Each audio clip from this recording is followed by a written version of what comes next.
Hello, this is Malik Hajji, and also I'm joined by Gigi with Black Love. This is a presentation of ouropenvessels.com where you can visit.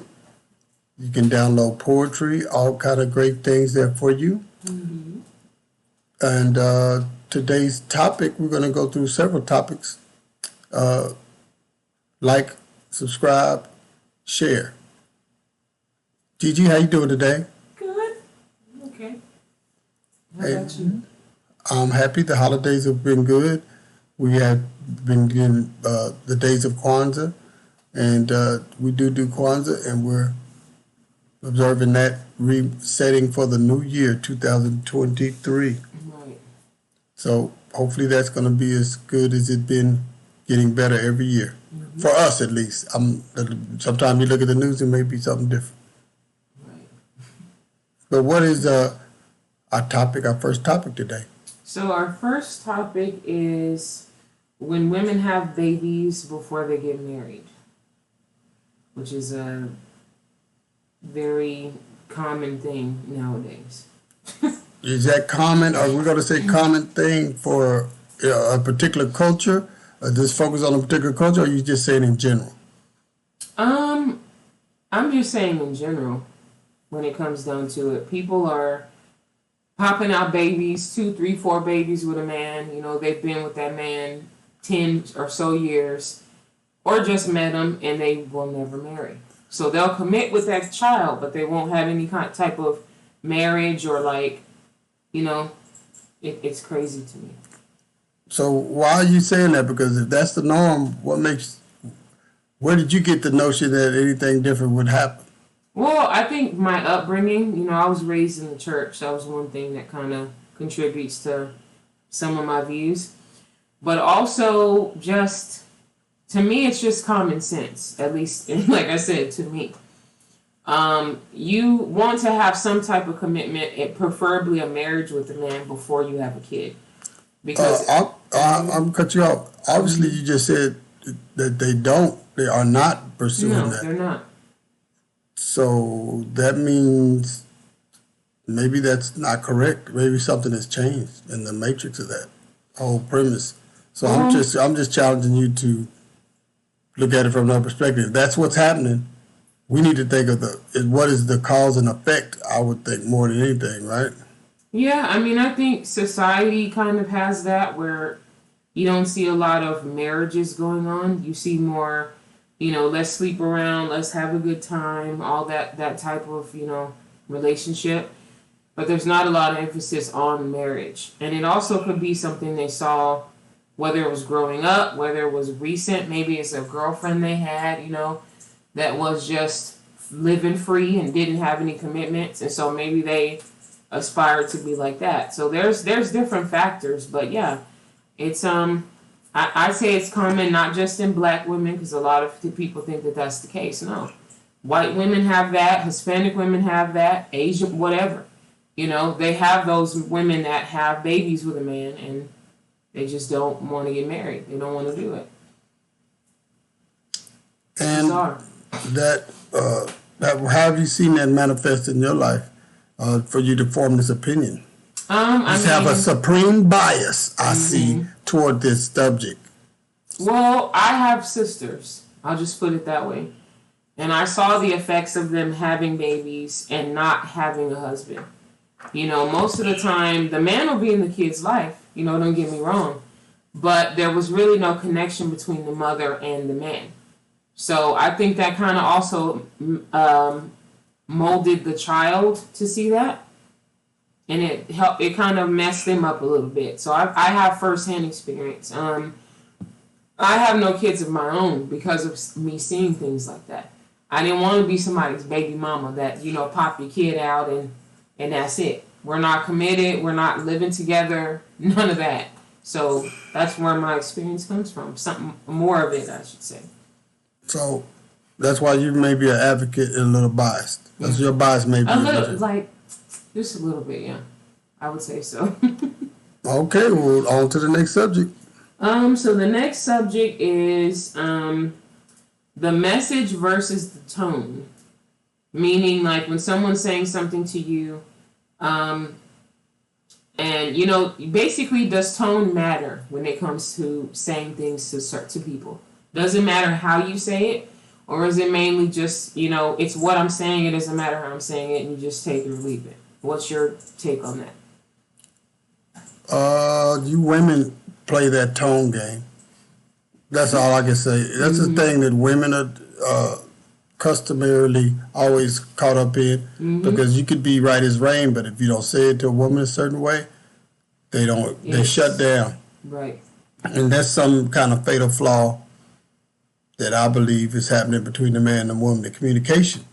I say it's like in Star Trek, the universal translator is not working at times. So I say that that's something that you should make a note of, and both parties should be aware that that's a glitch, in the system or in whatever you're trying to communicate, and adjust thereof, and not look at each other. Oh, I know he said it. If he's right, you got to take it, man. You got to take that L. So and women don't like to take that L. Or screaming, or that's my thing.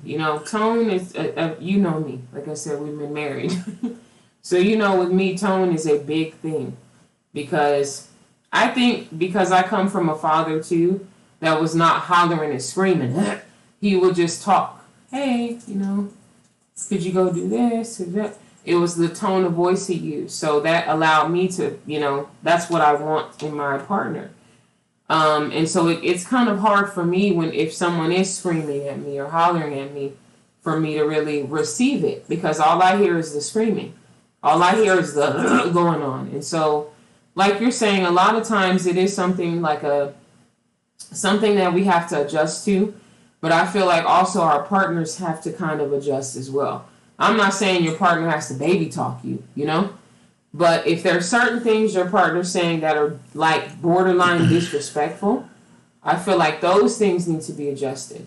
Okay, I agree with you on that. You can try to minimize the insults and try to articulate it in a certain way. Right. I understand that. That makes sense. Yeah, that's all it is. Because, when you're, like I say all the time, the way you say things to me, that is going to make me or break me, And that's with anyone. It's not you as my spouse, it's anyone. My mom screams, I'm like, shut out. Whoever's hollering, I can't. So it is something I think, like you're saying, we've been conditioned, the princess and our dads, and that's how they speak to us. Yeah, they don't train y'all to be ready for that. So then when a man comes and we're like, that's what I'm saying. You screaming at me. Well, see, now you're hitting on a good subject. Why and your moms and them prepared you for a real man? But that's what they train. On one hand, they teach you to want a good man. Right. But when you get a good man, you don't know how to read that man. You may not know how to, cater to that man. And then when he blows up, now he's toxic.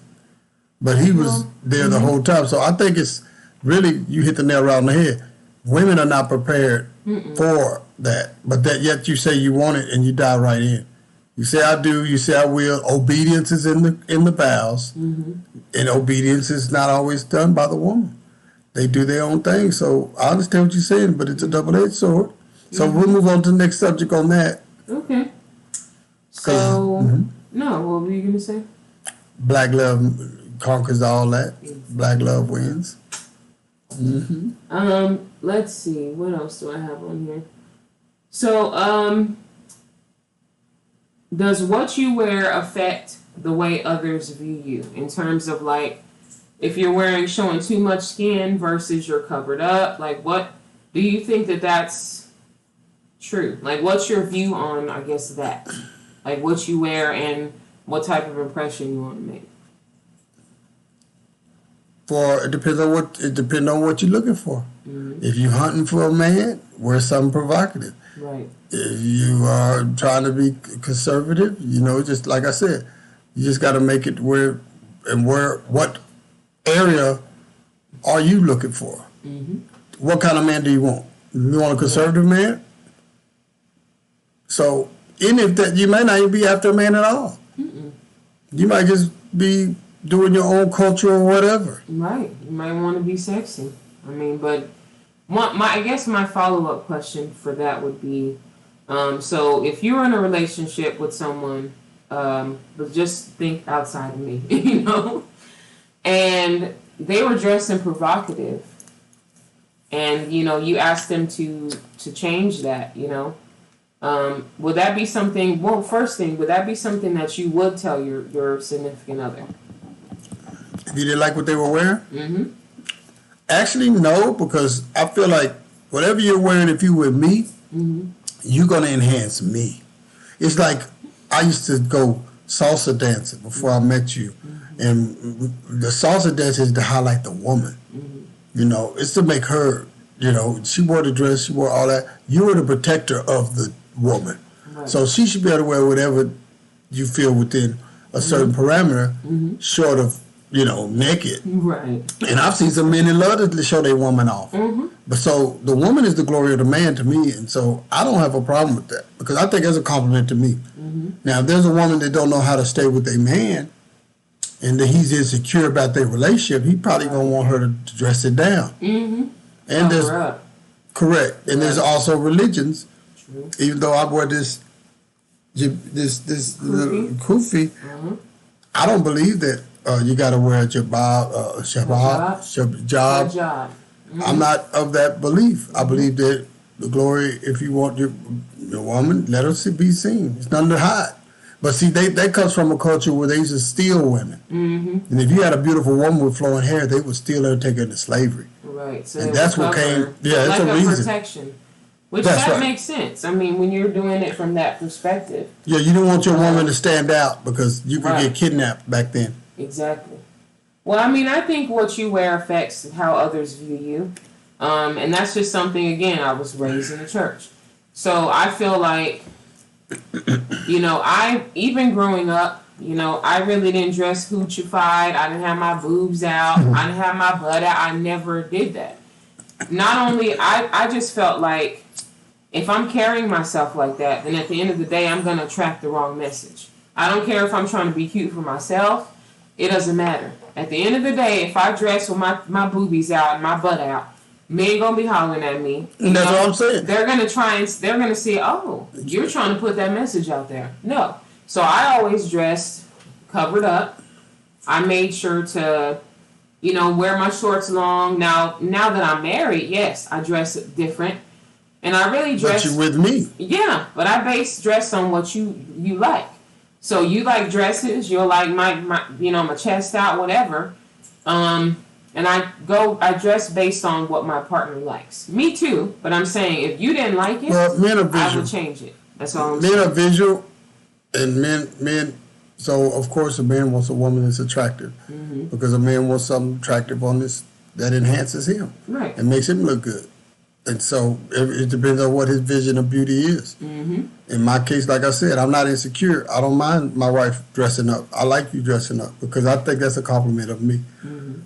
But like I said, there's men that want to keep their woman locked away. Right, trapped in. Which is saying, God gave you a vibrant, beautiful woman. Right. Why wouldn't you want everybody to see the bouquet of flowers? I'm just saying. They don't have to pluck it. They don't have to, everybody don't have to sniff and cuddle your flower. They can observe the garden. The whole beauty of your wife. Right. And that's, especially, I know me and you went to banquets and whatnot, and I look forward to seeing what you're going to, you know, transform into. We've got several good years, too, at least, that we were doing when my mom was still coordinate that. So this is a beautiful thing. So next subject, anything else on that? Or just want to move on to the next subject? I mean, I'm trying to see if there's any other subjects that I have. Oh, no, I do. So I think we might have talked about this last week a little bit, but like women who say, you know, I'm independent and I don't need a man and I'm good without one. And you see that a lot in society, but every time a woman is like that, she's, at least to me, she's not successful. You're not, because you're putting everything on your own back, you know? You're not giving it to a man to say, hey, you be the man, you carry the household. That goes back to marriage too. But, you know, being independent, masculine woman kind of act like a man, I run things, you're not going to get too far when it comes to the dating world, society. No, a man doesn't want a woman that does everything on her own. So what's the question? The question is why independent women that they don't succeed in relationships. Why is that? That's the topic. You said it right on. Yeah. You see the answer's in your question. Mm-hmm. Why do what? Independent women. Independent. Mm-hmm. You can't be independent and be in a marriage. No. There's no such thing. It's not going to work. Mm-mm. So if you have a mindset to be independent, you don't need to be married. You don't need to be in a relationship. Mm-mm. You need to get to that point. Independence has never proven anything. No. But a lonely person. Exactly. And some people have been quite successful in fields, but there's a switch you got to turn off and know the difference. That's like when I go to work, I don't bring my job home or anything I'm doing home. I don't like to talk about work. I like to talk about my family, because I'm working to be with my family and be able to provide for my family. And so I don't bring the work home with me because that takes away showers of milk. So I just think that's the general way I would approach it. Okay, well, yeah, I mean, I guess I can speak from a personal standpoint because I was once that independent, masculine woman. I still somewhat am. I still struggle with that. I was doing things on my own. I had my own car, my own apartment, paid my own bills. Even when I did have a man, I was like, okay, I'm taking care of all that, so you don't need to do it. But it wasn't until I married you when I understood that that's not something that's going to help me become a better woman. I have to shed that masculine mentality that I have to do everything on my own, or I'm not complete if I don't carry all the weight on my back. Because I had a partner, I have a partner that carries the load with me. So I think that that's something. I mean, you see women that I'm a boss bee and I'm this and I'm that, and they're married. It's like you can't, at the end of the day, you have to kind of sew into each other. And you can't have a mentality where you're kind of like push your man away. Well, it's like the yin and the yang. It's the yin and the yang and the universal principle. And that's what makes every relationship work. You got to have the balance. Right. You got to work, and it's a fight sometimes to get to that balance. But when they feminize everything, see, that's going on to the next subject whenever we get off of this one. And it's having to do with the feminization of our society right now. I mean, women, I agree, women need to have a certain options, just like men, because there are a lot of single women. But it's getting out of hand. I just put it like that in certain ways that I can maybe bring up. But so the independence is part of this feminism, this feminist movement. When the original, whether you want to say religions or whatever was formed in Europe, they took the woman out of it. The woman is an element that God has created. As a matter of fact, one of the most important elements, because she can bring life. A man can plant a seed, but the woman has to bring it forth. So the woman is a very important element in the plan of the universe and the planet, whatever you want to say, religion and everything. But you find in these certain religions, the woman is not. It's opposite to the man. So I just think from that aspect, if we just looked at the equality and the balance that we should have with the woman and find that balance, the woman don't have to do everything a man's doing, a man don't have to do everything a woman's doing. No. But we do have those boundaries. Now everything's kind of, the lines are getting blurred with all the other transgender, options that are out there to where you're not even sure what the definition of original woman. Now we have to just say woman is defined LGBT ways, and not just the way that the standard biology that we've known, just simply biology. Woman is not defined by biology anymore. No, it's by thoughts, ideas, fantasies, different things like that. Well, it's like we're fracturing. Instead of having one uniform prototype or standard, we're fracturing where, okay, you don't have to be, you could LGBT, you could be this, you could be binary. So division, that now you're dividing us over all these little idiosyncrasies. So I don't know about that independence thing. I don't know about that. No, I mean, that's what I'm saying. And I mean, at the end of the day, it just hinders. That's what I'm saying. It doesn't hinder the person you're trying to be with, it's hindering you. You know, you're breaking yourself down by putting all that stress on yourself, putting all the weight on you, saying, okay, well, I have to do it. That's how we were taught as little girls. You got to do it. You know, a man don't need a man for nothing. But that same philosophy is leaving you, 40 years old with 19 cats in your house. Well, you know what though? I hate to see you do that because you're saying that you're a black woman. You've heard that. Yeah, I know white women that would argue with you. They didn't hear that. I know Hispanic women that will argue with you. They didn't hear that. Be independent. You talking from I have to say that you kind of your decision. You're biased in a certain way because that's not universal to all women. Well, all women don't do that because I know some Hispanic women that will run circles around these black women. They ain't talking about they independent too and doing what they think, but they still know how to hold that man down. And so it's something in particular to the black culture. I think we have to say, and really we have to really kind of put that disclaimer out there that you can't be speaking for all women because I know some women. I'm speaking from my own. I'm saying independent women. Period. I'm speaking from my own perspective when it comes to having an independent mindset. But there are other races besides black women that have that same thought process. That's all I'm saying. That's my view. All right. That's all. You got a right to your view. Okay. And is there any other subject? That was all. Well, all the ones I had. The one thing I want to just do a last little something on in the last, let's see, we got about 9 minutes. 9 minutes. Okay. Hollywood has feminized all the superheroes now. The Black Panther's a woman. Especially in this black culture. It's like, don't you know that Iron Man's daughter is now finna come out with the mom? They're gonna try to do something with that. Oh, wow. I mean, the female hero is what I'm saying is really on the rise. And they killed off Black Panther and replaced it with a woman, his sister. And used the Hispanic people, the Aqua people was Spanish. And they used them against the blacks. Spanish people have never been against us. No. But that's what they painted that. That's what Marvel wants you to get that idea. So it's interesting how Hollywood is manipulating things. All the people in the entertainment industry, most of them are either black-wise or either bisexual or LGBT or something. Everybody in the media and the news, I'm looking at on MSNBC, there's a good-looking brother.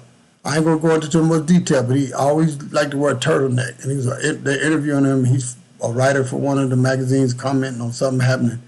And that brother is married to a white man. But if you looked at him, you thought he was a brother and feel like, all right, Kwanda, he's with us. These black people are only black in appearance. Everything else about them is white. And that's scary because black love can't survive if you ain't loving black. If you're sitting here pimping the black, style and fashion, but when the door closed, you ain't even black at all. You're in a totally white vanilla environment. You're just a tool used by the other culture to write a narrative about us. You can sit in an Emmys wearing a dress, a man wearing dresses, and they're glorifying that over the masculine man. But they don't want black men masculine. They do not. There's something offensive about them making black men masculine. Every black comedian or most black actors, before they can get anything, they try to get them to dress as a woman. So this feminine thing goes beyond what the black woman. They want your black woman to be masculine. They trying to trade the roles. What's that, Warrior Queens or something? The women, the movie with the black women at the Warriors, and it was actually Woman Kings. That's exactly what they're trying to do. They're trying to flip it. Every narrative they're trying to flip. Who they are, I'm going to let you think about that and sleep on that. But they ain't for black love. That's what you need to think about. And they've been around here in these systems that we're dealing with every day. But we can overcome that. We can overcome that. We got a great history that we need to remember and recall. We don't have to even go back and invent anything new. It's already been told. We can go back to our ancestors. They tell us what to do. So black love really can win if black love is applied. So our open vessels is here, ouropenvessels.com. You can go to that, get some poetry, get some inspiration, and drop us a line and tell us that you're out there. So you have anything, Gigi, before we go? No. I mean, I've said all I need to say. And so name the topics we went through again. So the topics we went through is have been having babies before marriage, why the independent woman never wins, message, like saying something to someone versus the tone in which you say it. Is tone important? And also, does what you wear affect the view of others of you, basically?